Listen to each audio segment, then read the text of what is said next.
Today is Thursday, June 29th, and you have found the Living Youth Podcast.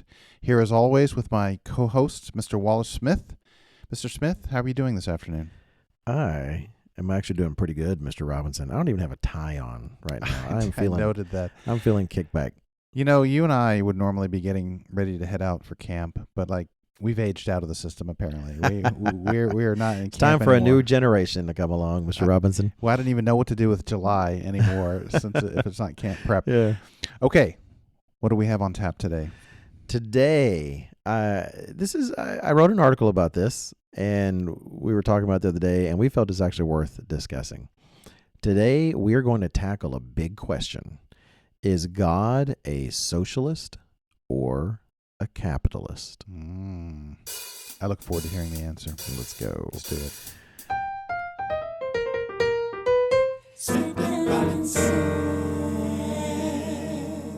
You know, Mr. Smith, this topic actually came up very recently for me. As I think I mentioned on the podcast, we'd gone back in June and visited my mother in Texas, and my brother and sister and other family was there, and we had a lengthy discussion about this very topic right here. And I won't say who, and they're not in a COG, but a family member said something along the lines of, "What's wrong with socialism?" Which it was unexpected. Really? But we had a lengthy give and take discussion about it and pros and cons, and he objected to my characterization of it and thought we needed to define what it was. But anyway, I guess my point is I feel this really is a topic that's kind of raging within our society. I mean, I was reviewing my notes I had from a sermonette that would have been done more than 10 years ago. Okay. And I noticed in the introduction, I quote an article that has to be at least 20 years old, which was about how the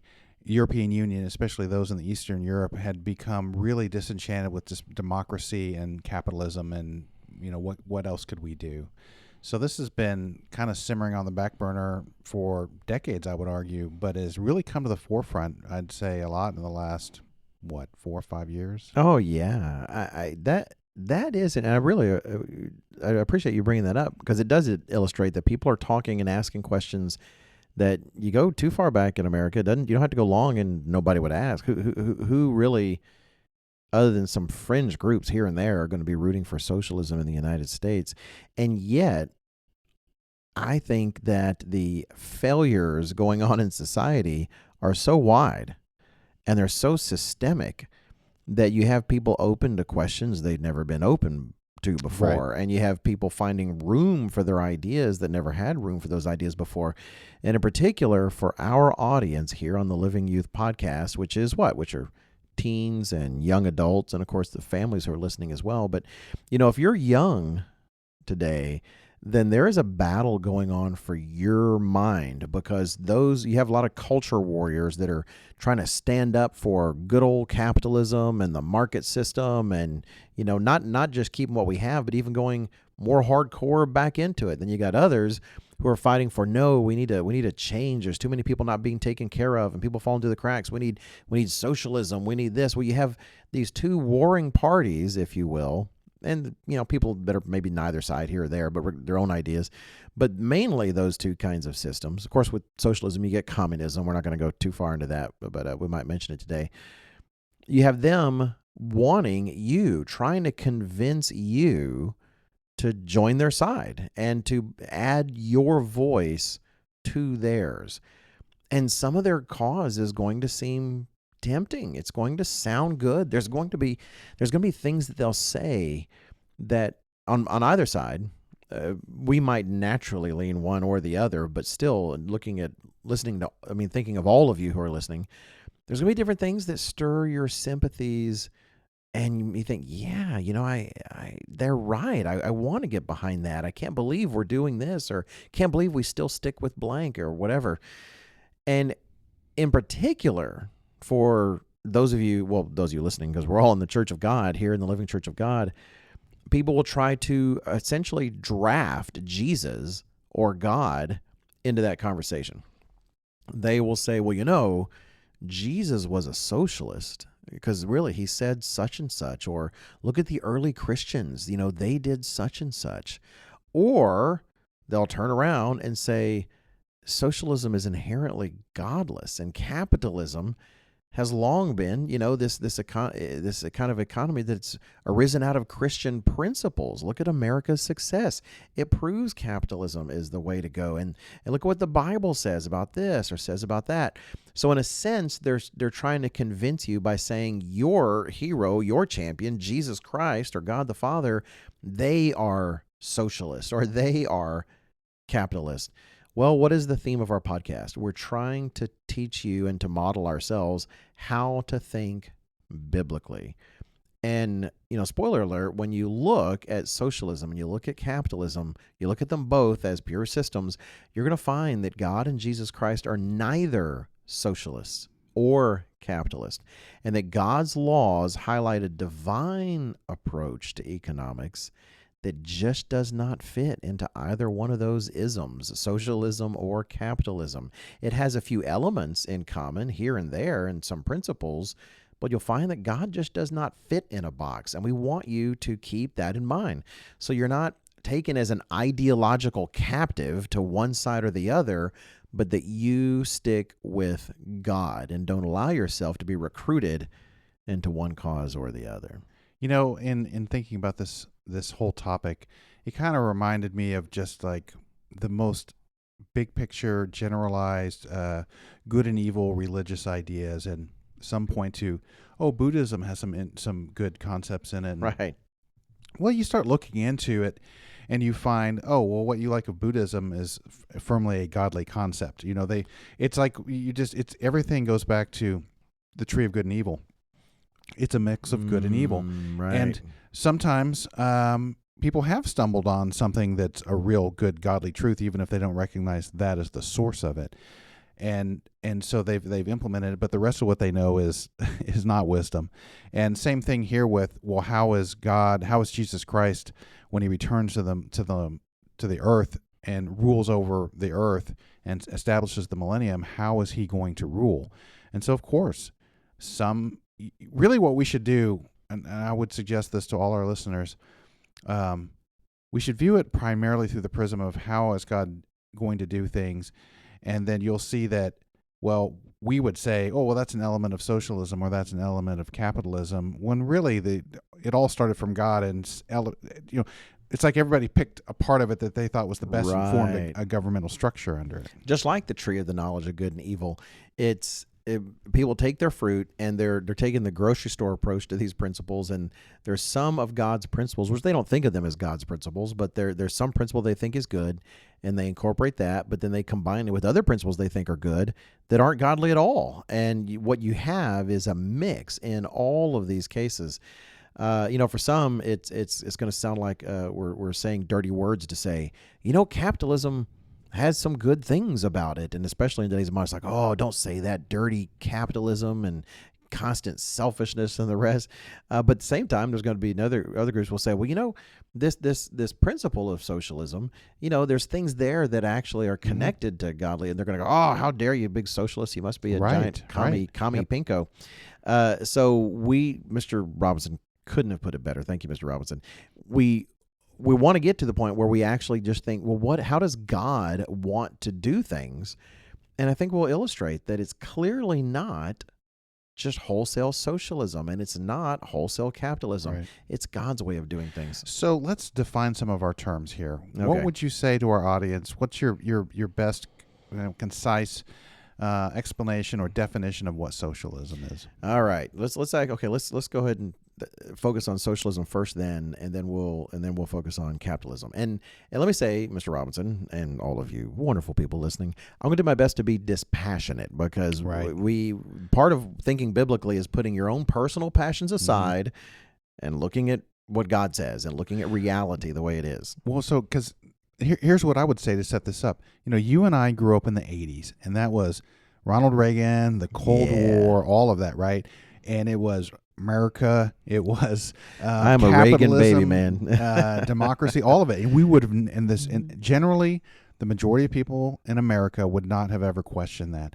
But now, 30, 40 years down, we've seen some of the downsides to capitalism, if we specifically highlighted that. And we have seen the wealthier grow wealthier, and the rest, everybody else, slowly get a little Right. bit poorer. And so you and I can look at it and go, well, it served us well in many respects, but there are some significant consequences to it.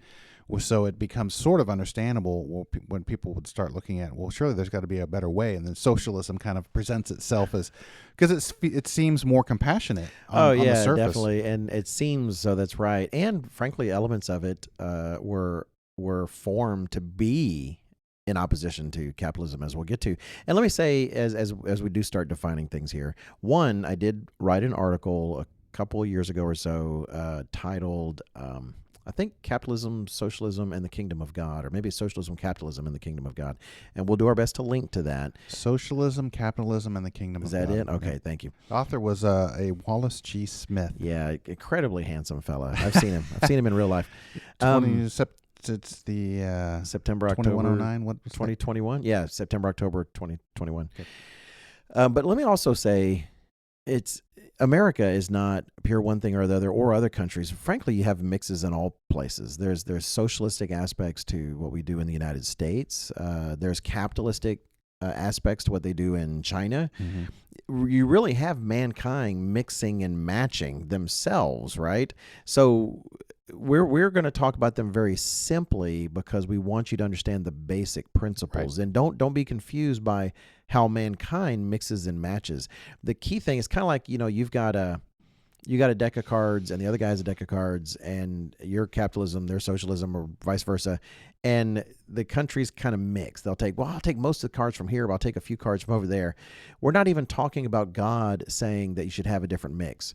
We're talking about God having a completely different deck of cards, and he has elements to include that some don't even think of at all. And some of them do correspond to some of the cards in the deck, but he's not interested in just trying to get the right mix of their decks. Right. If they have any good ideas, they're the ones borrowing from him. Right. It's not the other way around. It's important to remember that. I get so frustrated when I read a biblical commentary and they imply that the author of that particular book in the Bible got that idea from another civilization. That's right. Hey, they got this idea from the Assyrians or from the Babylonians. It's like, shut up. That is not true. I think that is the proper response. Okay.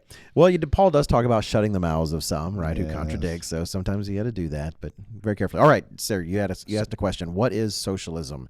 Here's how I would present it, and I did so in the article. Socialists do disagree about a lot of the details. Like any human philosophy, it's hard to find two people that agree completely on the details, but let me just give you the essence. Socialism is essentially an economic and political approach to structuring society that advocates public ownership of a country's means of production and public administration of the distribution of goods. So how much of would this fall under the category of centralized planning and control? Yes, that definitely would be in there. So you don't have individuals who say own a factory. Like, this is my factory. Like, Henry Ford in the car. This is my factory. No, there'd be public ownership, meaning the people in general. It kind of belongs to all of us.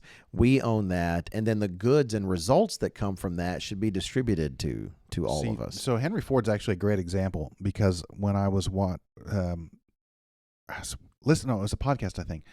Henry Ford, when America was going to enter World War II, did not want to make anything for the military at all. He didn't think we should be fighting in those wars, wanted to stay out of it. And as a private owner, they couldn't force him. But later, I think it was after Pearl Harbor, he found he could. But meanwhile, over in Germany, I just looked this up recently. The Mr. Porsche. I think he had to. He was required by the government there at the time to start making. Like, he didn't have a choice. He was tasked with making various things in military equipment. Italy, in particular, that was pure fascism. Was you could own your own private company, but if the state needed something, you had to make that for them. They got dibs. Yeah. That's right. That's what they get priority. Karl Marx, the philosopher, is often. Economic philosopher, is often associated with socialism, and for good cause. I mean, really, a lot of people that consider themselves socialists, Marx is their philosophical hero. He popularized a phrase, but it didn't actually originate with him. It originated. It's a French phrase. It's a French statement. It originated with someone French. I don't know who, but it was the following idea: from each according to his ability, and to each according to his need. So if you can produce a lot, that's great. Do it, and then the results of that we distribute according to people's needs. If you don't need very much, well, then you don't get very much, right? But there are people that need a great deal because they're impoverished, or maybe they're handicapped. They're sick, and they need more. And so let's all work as best we can. If your capacity is diminished, you can only produce so much. That's fine. Just produce what you can. But man, if you got great capacity, that's fantastic. Produce a lot. And then let's look at everybody's needs and distribute the results, as it's really needed. It feels nice. It seems like it's caring about other people. You work as hard as you can, but you think of the whole as you do so, and not just yourself, because your desire is to make sure that everybody is taken care of. So that's kind of a basic idea. You're right. If you don't think about that too deeply, that sounds attractive. That sounds like that would make a lot of sense. Yeah, who wants people's needs to not go met, right? And I don't want to get into the biblical principles, but hey, shouldn't we be thinking about other people, right. And not just ourselves? But I don't think, just one man's opinion, that you have to think about this very long before you could start seeing some potential concerns. If I have a 100-acre farm and I'm out there hustling in the heat of the day, bringing the crops in, and I look at my neighbor over there and he's just not getting it done. Well, how do I feel about him getting right, his share of things if that's right. you don't feel like he's contributing? We'll definitely. That's why I'm trying to be dispassionate here in this beginning part, because absolutely, that's right. Now, I should say, and you might notice, when it comes to your academics out there, lots of degrees, your intellectuals of society, man, socialism just seems appealing. It seems like there's a draw. Yeah, I was going to say, what would you attribute that to? Because I totally agree. You really see that. Like, in fact, many people argue that the Western universities have been overtaken by those who think that way. I do have a theory, Mr. Robinson. Funny you should ask that. I don't know if this is true or not, but one, there's this idea that human nature is something perfectible and inherently noble.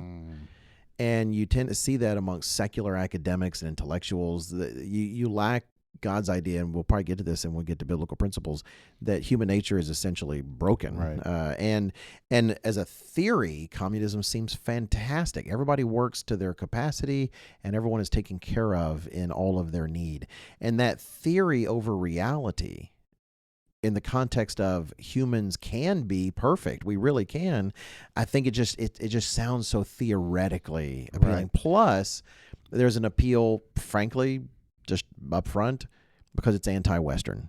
Because the West is more focused on the individual, on producing as an individual, and there's some snobbery, frankly, amongst intellectuals and academics, that if it's the West, it's below them. There's a higher standard that we Western cretins are unworthy of. Well, when I took, maybe this is pure hubris, but I took a crack at trying to do a sermon. Well, I didn't take a crack. I did make a sermon. Good. About the tree of the knowledge of good and evil, because Mr. Armstrong, any old time member will tell you, Mr. Armstrong towards the end of his life, that he just kept constantly. I don't know if it's entirely towards the end of his life, but he was really on that topic for a long time. The two two ways of life. He's exactly right.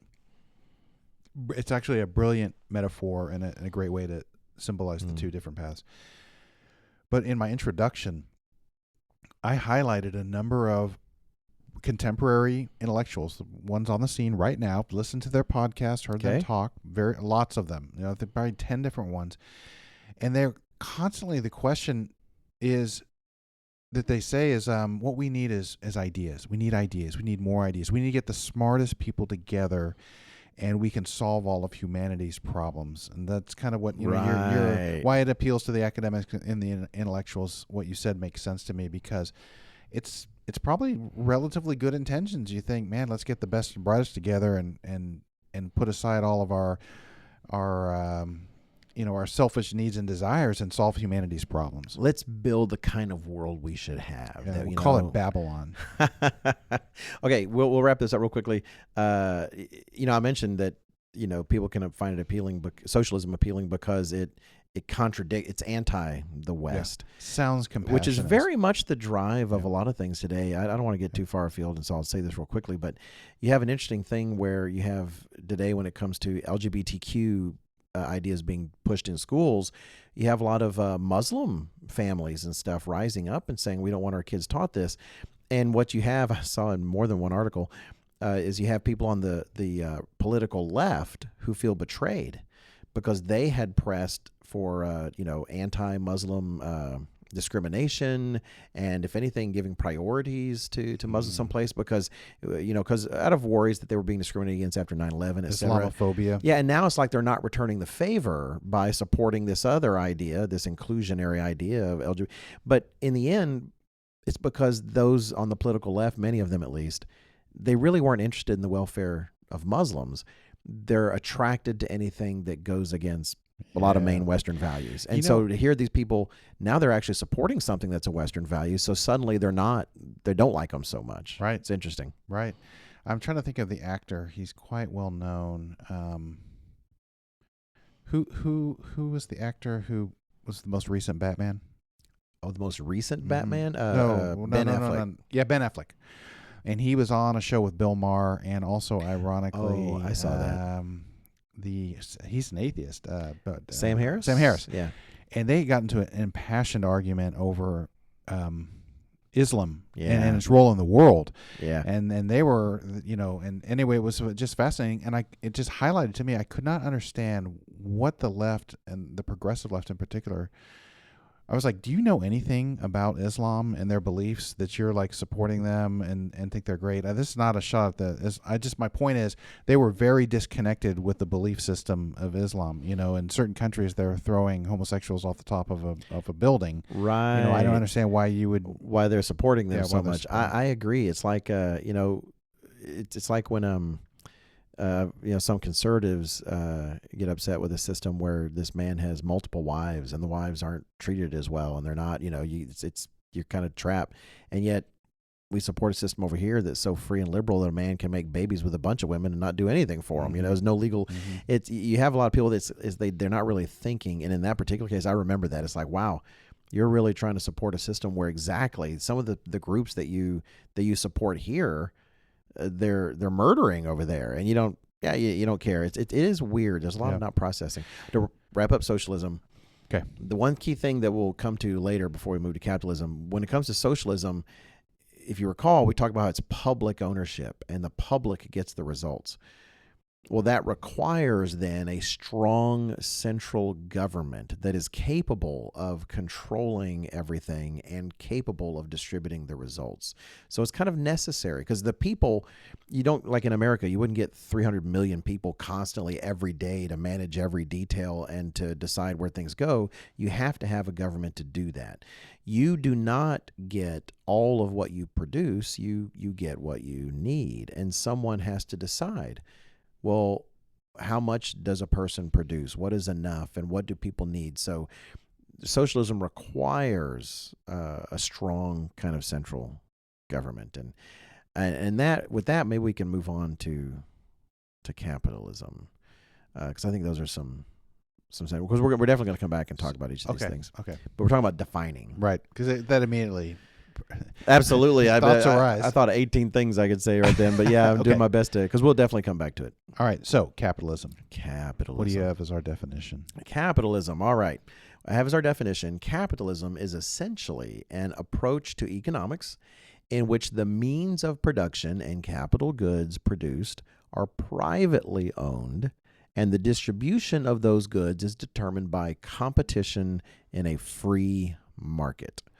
So it's not a collectively owned anything. Rather, you own a company. You own a factory. If you have an Etsy store and you make a crocheted doilies, that's right. You own that. And the distribution of the goods is determined by competition.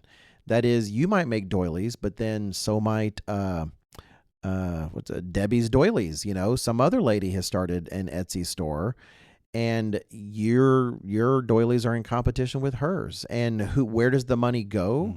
Well, which of you can earn that money by producing the better doilies at the better price? So that's essentially capitalism. Instead of everyone owning things all together as a commune, if you will, as a community, you own your things and your neighbor owns his things.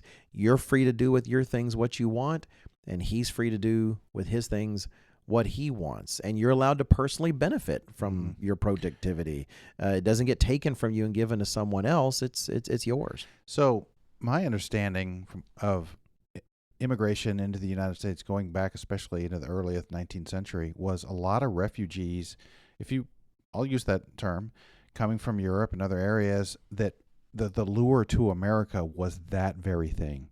That they could actually, if they had a good idea, worked hard, and that there was a level competing field, because some of what they had come from in Europe and other areas of the world, and out on the western side of the U.S., Chinese coming over, they were in some, the Chinese one's more complicated, but in many respects, they're fleeing systems that they felt like were not fair, and they couldn't succeed because it was either rigged against them or there was a criminal element that oversaw it. And but in America, it was the lure of, if I work hard and do well and make a good product, I can be successful because the playing field is leveled. That's right. Even today, it's still a lure for so many. You can come here and be good at something, and you can support your family. You earn something, and it's not robbed from you.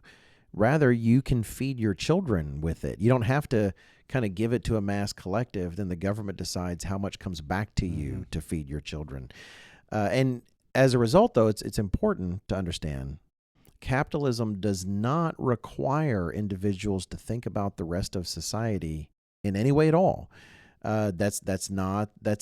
Anytime you see a version of capitalism where you like compassionate capitalism, so I think the second Mr. Bush talked about that, and I've heard it before. Where a capitalism that thinks, but that's not. You're not talking about pure capitalism now. You're trying to mix in some other ideas. If you want what someone else produces, the government's not going to grab it and give it to you. Rather, you come to an agreement. What do you exchange? Like, for instance, I want some phones that Apple makes. The government's not going to grab a phone and give it to me, though maybe it does in some cases. But in a capitalistic system, I've got to decide what do I have that Tim Cook or whoever at Apple wants. Well, we have a means of that conveniently in the U.S. It's generally money. I've got some money that I've earned from my talents, and they've got a product I want, so I give them some money for that. It's an agreement, and you don't have to consider the rest of society. But the proponents of capitalism, Adam Smith, good example, we'll quote from him in a second, not a relative as far as I know, there's many of us Smiths, but the idea is the system presses you, again, I'm going to speak dispassionately, it presses you to think about the rest of society, because if you're using your productivity to make goods or to have abilities that nobody needs or cares about, well, then you're not going to get anything from that. You're not going to earn anything from that. So maybe you really want to do something, but it doesn't give anyone any value at all. Well, then I hope you can take care of yourself, because no one's going to feel any need to give you goods for that. And so the idea is that somehow by unleashing people's self-concern, in the end, all of society is benefited. Adam Smith was, I say an ancient fellow, but you go back just a few hundred years. We really shouldn't call those people ancient, I don't think. But anyway, he was Scottish, and he's considered by many to be kind of the father of these modern ideas of capitalism. And he said, for instance, I love the old way of writing, but he says, it is not from the benevolence of the butcher, the brewer, or the baker. Look at that alliteration right there, man. That is just good writing. I can't help it. I got to start over. Yep. Even the word benevolence, I got to start over. It is not the from 4 B's of capitalism. That's right. It is not from the benevolence of the butcher, the brewer, or the baker that we expect our dinner. It's like we're not expecting the butcher to be just kind to us and give us a nice guy, rather, but from their regard to their own interests. That is, he's also not just butchering meat because he likes butchering meat. He's butchering meat to feed his family. So he continues, by pursuing his own interest, he frequently promotes that of the society more effectually than when he really intends to promote it. That is, capitalism brings out the productivity in people, the idea is at least, and therefore society benefits way more than if somehow the individual had been pressed to think of society first in the first place. Competition, by the way, is key in capitalism, and therefore there are going to be winners and losers. But the nice thing, at least again theoretically, is that the losers in capitalism are free to try something else. You're free to try another job or produce a different kind of product. But at the same time, it is definitely that competition is at the heart of capitalism. So there you go. I think those are our two definitions, Mr. Robinson. No, I think that's pretty good. I think it's helpful. And you kind of alluded to it. Maybe we're going to discuss this more a little further on. But a key element to this that we should keep in mind is there's no morality baked into this idea. 100%. Yeah, capital. In fact, there's a famous saying from a movie way back. We're not recommending the movie. In fact, I hadn't even seen it. I've just seen clips. But Wall Street, the first Wall Street, starring Michael Douglas, where he's ends up being a bad guy, of course, because Hollywood hates capitalism. But he's a big-time capitalist, big-time business guy, and he's doing a big talk, and he famously says, "Greed is good. Greed works." And that's essentially what you're looking at. There's no morality baked into capitalism. It's an amoral system where essentially you look out for number one. But in looking out for number one, you produce goods, you produce services, and you find that if let's say Tim Cook, the head of Apple, let's say all he made was the phone he wanted. Mm-hmm. But if other people want phones that are different than Tim Cook's, he's not going to sell any phones. He's certainly not going to be able to have enough money to afford to pay people in factories or this or that to make the phones. In a sense, his self-interest, which is he wants a salary, he wants to earn money, he's then prompted to think of other people's needs, because why else are they going to buy your phone unless you make something that they want? So the idea is there's no morality that's woven into capitalism, but that somehow Adam Smith's idea is that releasing people with essentially, it's disqualification, but essentially maximum freedom to pursue their own interests. The end result is that society as a whole is benefited. Right. Got it. All right. So that said, we're going to talk about some Bible stuff, but we've all been chomping at the bit. We do want to get into the Bible. We absolutely do, because that's the heart of everything. How does God see things?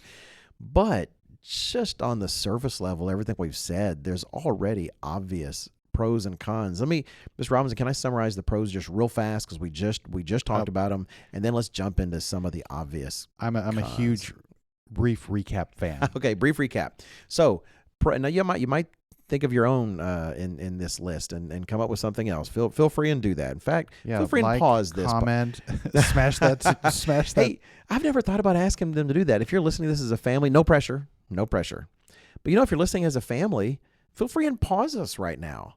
And talk about it, just on what we've said, feel free and say, well, I don't know, Mom and Dad, what do you think? So feel free and do that, and then unpause it and hear just how brilliant we are, what we're about to say. I don't know. It's a different idea. I love it. All right. I love it. Okay, but again, now some of you are thinking, oh, great, you just said that. My kids heard you say that. They're going to expect me to do that. No, I mean, you guys decide. You're the boss. Yeah, you're the boss. In your right. family, it's pure communism. It's a highly centralized government. That's right. Okay, so let me just summarize, because we kind of presented that very neutrally, and some pros might have come to the surface, quote unquote pros for socialism. There's by design, it's a focus on the welfare of others. There's a focus on needs being fulfilled, not an over focus on wants. Like, you might want a lot of food, but how much food do you really need, right? I want a yacht. Do you need a yacht? So excesses is not as much a thing. Greed is not central. It's not all about being selfish and being what you want. You're pressed to think about the needs of others. For capitalism, there's some pros. People maximize their productivity. You want to produce, and that tends to make you a more productive person, because you can have more, but you've got to work for it. Frankly, history gives a lot of positives for capitalism. In all these, I say all these countries, we need to be careful, but if you look at major examples like the United States, capitalism has definitely helped to. God's blessings make it hard to distinguish what it is, but you have to say you at least can correlate America has a high standard of living, and America is very devoted to capitalism. What did China begin to introduce? Yep. Capitalism. Oh, I was right? going to say the same thing. Many of our listeners probably won't be aware that well into the 70s, China had crushing poverty in amongst much of their population, and it wasn't until they opened it up and had a little more It wasn't pure capitalism, obvious, But it was elements of capitalism Yep. for sure. And so then once the people were incentivized a little more to actually make something and that they could control it and earn some money, well, all of a sudden that was a real game changer for their economy. And one more pro about capitalism we kind of discussed is that you are able to benefit by benefiting other people. If you truly can bring a real benefit to people's lives and they recognize that benefit, well, then you're rewarded for that, and that's a good thing to be rewarded for bringing good things to other people. A great idea of a product is something that solves a problem for somebody else. Absolutely. Then they have to be aware of the problem, but at the same time, that's also part of your job is maybe to help them know. Okay, now those are the pros. We kind of go, but man, it's time. Let's get into the cons. And if we're not careful, I think we could spend hours doing this, and we do want to get to the Bible stuff. But I think it's important to recognize that not all the time is common sense clear, but you need to be open to it. And there are some cons here, like socialism. Mr. Robinson, you've probably been chewing your own tongue. So what are some cons that come to your mind that you're particularly passionate about or something? Well, I like this first one here, which is in socialism. So as we've already discussed, it needed a strong kind of central government, some kind of central control that makes sure everybody's taken care of. And as soon as you introduce a bunch of people who have control of a lot of wealth and productivity, well, naturally human greed starts to rear its ugly head. And, to me, this actually is a very core thing to so many things. We had for a long time, one of our more popular podcasts was Captain America, the one about Captain America. And superpowers, how do we feel about them? Well, it depends on the ethic and morality of the person who has it. If you have good people in charge of something, then it's probably going to be distributed relatively fairly. But it doesn't take long. Our human spirit, we are greedy. We are greedy people, and we tend to look out for ourselves. And next thing you know, more and more of that pie is going to your friends and your family and your support system. And really the one who's profiting the most are the ones who are that strong central government that's controlling things. Oh, yeah. You just think about it. You're a politician, and a lot of power. Lives are at stake in your decisions. And it's not just lives are at stake, but power is flowing through you, right? Anytime you concentrate power in that much power in the smaller people, money, wealth, goods, corruption inevitably results. And we'll probably get to it a bit, but if historically you look at it, that corruption, it tends to breed corruption in your government officials. Also, and frankly, I easily see this myself, productivity crashes. Mr. Robinson talked about earlier. Why work as hard as you can when you are not going to see the fruit? Your family is not going to see the fruit of that. You work hard, then even the next day you thought you could have done more, so you work harder, even harder than you did. And then you find out you're given exactly the same amount when your neighbor, who you can tell really was not working his hardest. You can see him, he's taking his breaks too long. He's taking things that he's doing relaxing in ways you'd like to, but you feel like you should, and yet you get your loaf of bread, and he gets his loaf of bread. Well, or even if you and your neighbor and all your neighbors, you were good people and you kept working hard, but you realized that much of what you produce goes into the centrally run government, and it is not being distributed back properly. It is being taken more and more by those who control it for their own personal benefit.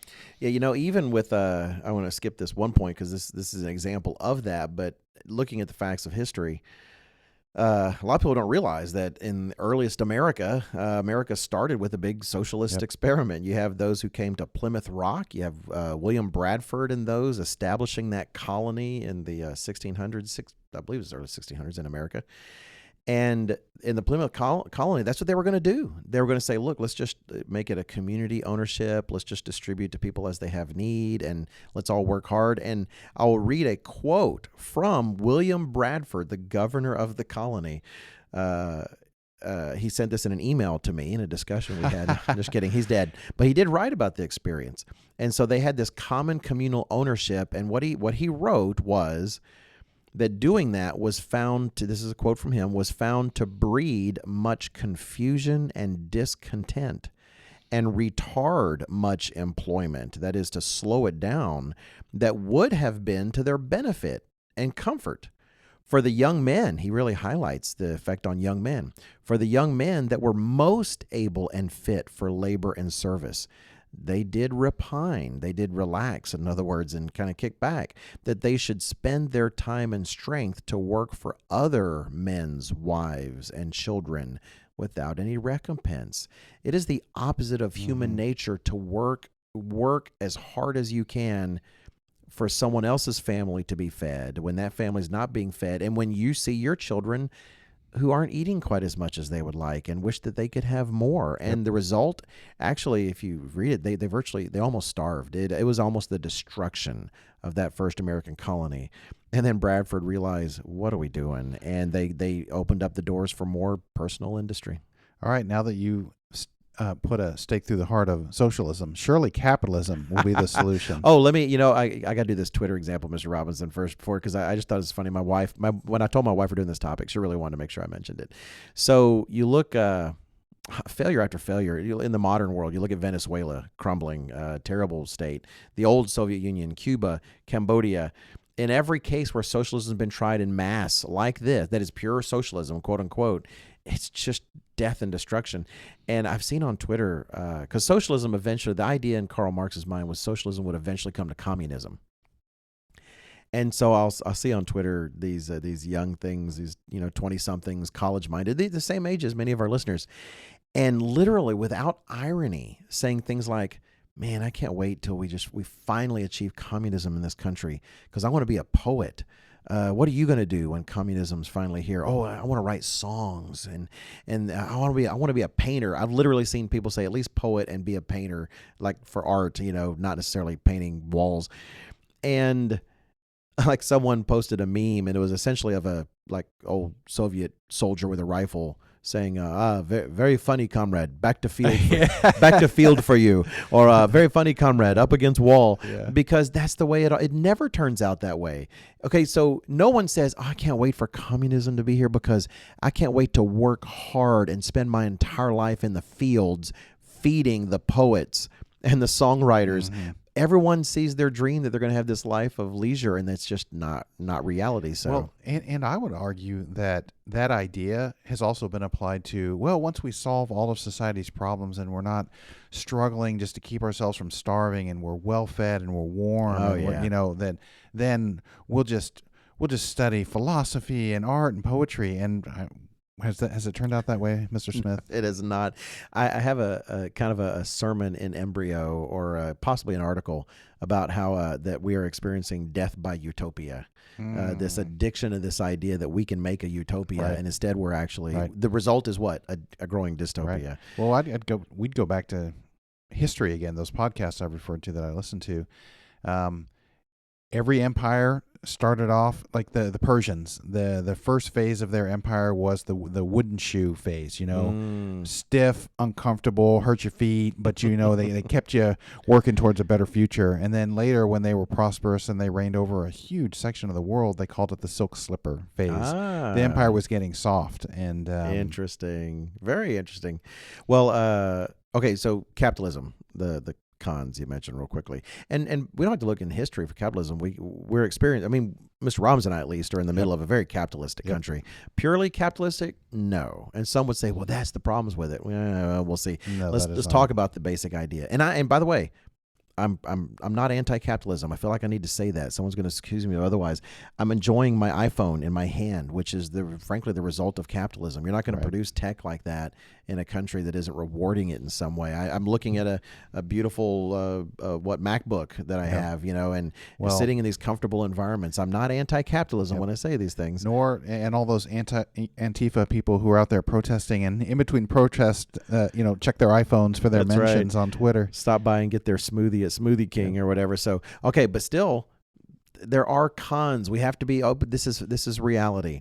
One, a system where you're feeding people's wants, and that's how you make money, and that's how you gain, instead of truly feeding their needs. And you might think, well, no, I'm just going to focus on people's needs. But that's just it. As a consumer, do you tend to spend based on your needs or based on your wants? Right. And since when, in the last 6,000 years, has mankind not only truly understood his needs? Increasingly, we don't even understand our needs. We're in a civilization where people think their children need to have their bodies mutilated and be pumped full of chemicals. But even if you ignore that, human beings focus on their wants. And anytime you have a situation where you're not feeding real needs, you're feeding wants, it is inevitable there will be moral corruption. Capitalism is a system that cannot help itself but produce moral corruption. It rewards it. A great example of this is the entire structure and entity that is a corporation. Now, this will sound like I'm going on an anti-corporation tirade, and that's not even my point. But you look at like the bylaws and the duties that a corporation has, some of them stated by law. I mean, almost by definition, their goal is their purpose of a corporation is to increase shareholder value. Right. And the directors of it on the board of directors are instructed to use their powers in the best interest of the company. So you can very quickly see that we're going to have a problem with morality down the line if what's in the best interest of the company, like right now, what are we seeing? This whole ESG thing. You probably already regret that I brought that up. But the whole Bud Light thing is a great example of that.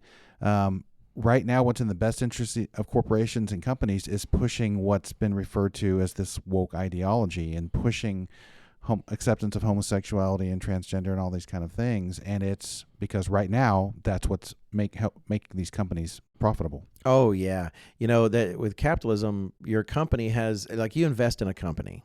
That's part of capitalism. What is an investment? It's a share in a company. So let's say I invest in Disney, which I don't know if I invest in anything, but I'm not interested in doing that. But let's say I did. Well, Disney as a corporation, they have a responsibility, and it's not. By the way, the responsibility is not to produce loving and wonderful children's programs. Right. It's to maximize. That's why I gave you my money. Yep. I gave you my money to be a part owner in your company, do a share. Mm-hmm. Your fiduciary responsibility is to help me make more money. Yep. Otherwise, I wouldn't have given you my money, and you took it. Well, then what makes that more money? Is it always something pure and good and honest and wholesome? No, absolutely not. In fact, it's easy to think that these corporations, sometimes they're only doing things because they believe in these principles. And don't get me wrong, they do believe in a lot of terrible principles. But why was Disney hosting, say, for years and years? It's not something new. They would have whole days devoted to, back before it was called LGBTQ, back when it was just, say, gay and lesbians or something, whole days where they're celebrating it and people are going with their life partners. That said, why did they do that? Not just to try to promote a good in society. They did it because they made a lot of money those days, right? They made a lot of money because a lot of people knew that there was one place they could go to celebrate themselves. To a segment of Absolutely. In fact, if the society were very different, let's say we were still super racist in America, you don't think Disney wouldn't benefit from a Ku Klux Klan day or something like that? Because, and frankly, the way it's set up, they have a fiduciary responsibility to give people who gave them money more money. And capitalism follows what works. And as a result, it's like, for instance, why do they use sex appeal to sell, like, say, Fritos or, snack chip? It's not because the Fritos have anything to do with that. It's because more people will buy the snacks because they use sex appeal. And in fact, if it's not illegal and it'll sell more and you'll give money back, that's why you're in business. It's to win. And so, a system like that, it's just, look, and I'm not anti-capitalist. I'm not definitely out there voting. Let's go for Karl Marx and let's go Cuba's direction. Let's do all of that. But yet we've got to be honest, because we're not here to support a system. We're here to support God and what he does. And that's a fact. What Mr. Robinson said about individuals and corporations, a lot of people like capitalism, or those express their desire for capitalism because, unlike socialism, they don't want a giant government. They don't want a giant government making all the decisions and stuff. And hey, I agree. I don't trust a giant government either. But you know what? Guess what you get in capitalism? Giant corporations. You know, you get these huge corporations, and they wield just as much influence as the government officials do. And I would argue what we're seeing right now in the United States in particular is like this kind of unholy alliance between large corporations and government. You know, if you're a government person that believes passionately in what I call it, social justice causes that you couldn't legislate, well, you could partner with a large private company. They could do it for you. It's this kind of combination of things. But the we hear people sometimes say, well, what should we do about these huge corporations and all the power they're wielding now? I mean, in fact, interesting thing about Elon Musk, you pointed out that he has a low ESG score and he's taken some hits, but he's still Elon Musk and incredibly wealthy. You know, he can't be silenced in a sense because he's got enough money and his own things that he's insulated from the. He can resist the government a lot better than you can. Yep. You know, no, that's exactly right. His is a good example too. Some they're upset that Tesla gets so much government money. But that's part of capitalism. Hey, that's the rules. I've made an e-car. You've agreed that I get subsidized for part of that, and I turn that around and I make a whole bunch of money from it. So you have a system where he's actually able to take advantage of tax funds there. You know, that's one of the things that President Trump said when during the debates before he became the president. He said that. You know, it was the other candidate was like, well, release your tax records. You know, you're dodging taxes. He says, of course I am. That makes me smart. You know, he just openly said he's working the system because there's these big tax loopholes that if you're wealthy and you know what you're doing, you can avoid paying a lot of taxes. And he just acknowledged that. That's right. It's just it's if the system allows for that, and especially if there's no particular moral binding you, which in capitalism there's not. And I would add to this, because there's another side of it that's very small and it's easy for some to ignore. With capitalism, if you can't be profited from, then you become ignored. If someone can't make money from you in a capitalistic system, then you are ignored. Or in a certain sense, it'd actually be worse for you because maybe they're profiting from you in a way that you do not profit. A lot of people don't like to think about it, but this beautiful iPhone that I have in my hands, a lot of these materials come from a lot of places where, frankly, there are a lot of people laboring in absolutely abysmal conditions that are inhuman. But you know what? And you think, well, they shouldn't do that. You know what iPhone should do instead? They should only go to ethical producers where the countries are not abusing their people. They're not treating them like slaves to mine for minerals or to shape the products. And that's what Apple should do. Well, let's say Apple did that. Next thing you know, your iPhone costs 3 times as much. And guess what? People are going to start buying Samsung. They're not going to buy iPhones anymore. And so capitalism, it does not reward altruism like that. It punishes it because you're right. That might be the right thing, and yet you wouldn't have iPhones anymore. You go someplace else where people are taking advantage of those things. You know, but just like socialism, capitalism has the same kind of problem, which is we always get back to human nature. Is at the root of it. You know, this discussion I referred to at the beginning of amongst my family, again, a number of them not in the Church of God. I realized I was making a mistake in debating the merits of socialism or capitalism or any ism or any other humanly devised form of structure for an economy or governance. Because at the end of the day, you're not actually, whether you realize it or not, you're not frustrated that the system's not working. You're frustrated, frankly, at the end of the day, it's because it's people making up those entities, making up those governments, making up those corporations, making up that distribution system. It's humans, and we are easily corrupted. Man, we are. I mean, I'm not. No, I am too. Absolutely. It's like I like to say about science. People say, oh, no, science really brings us to truth. Well, you know what the problem with science is? Scientist. That is, there is no pure entity in the universe that is called science and that accomplishes things. Science is a human endeavor. And as long as it's a human endeavor, there's always going to be human problems. And yeah, you know, we have in our notes, I have my little notes here for today's podcast. When it comes to socialism sounds great, but you know what kills it? Human nature kills it. It ain't going to work. And capitalism too, as much as we're currently enjoying so much of it in many ways, you know what kills it? Human nature kills it. And it can't last. And this might surprise you, dear listener, but we are actually going to split this into a part 1 and a part 2.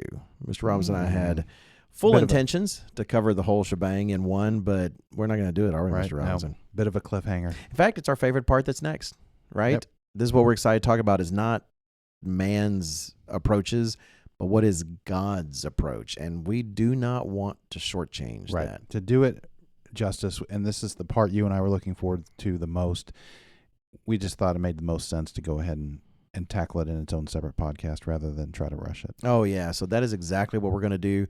So in between that, still, I'd like to encourage you, our teens and young adults and your families, between now and then, knowing we're going to talk about God's economic system, knowing we're going to talk about biblical verses that some of them might agree with parts of these other systems, some of them definitely contradict parts of these other systems.